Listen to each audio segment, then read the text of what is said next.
അയോഗ്യതയല്ല, പക്ഷെ അതൊരു അധിക യോഗ്യതയായി കണക്കിലാക്കുന്നിടത്താണ് കുഴപ്പം. ഇന്നാളെ മകനായതുകൊണ്ട് അവനെ അങ്ങ് വളർത്തിക്കൊണ്ടുവരാം എന്നുള്ളത്.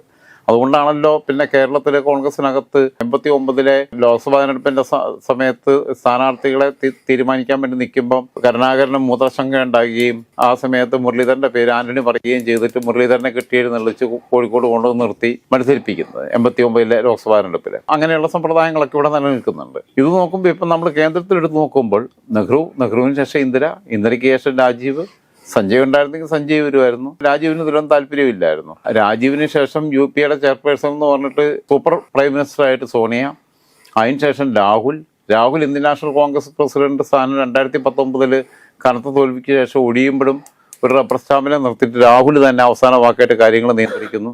ഇപ്പം പ്രിയങ്ക, 3 പേര് MP-മാർ, 2 പേര് ലോക്സഭയിൽ, ഒരാൾ രാജ്യസഭയിൽ.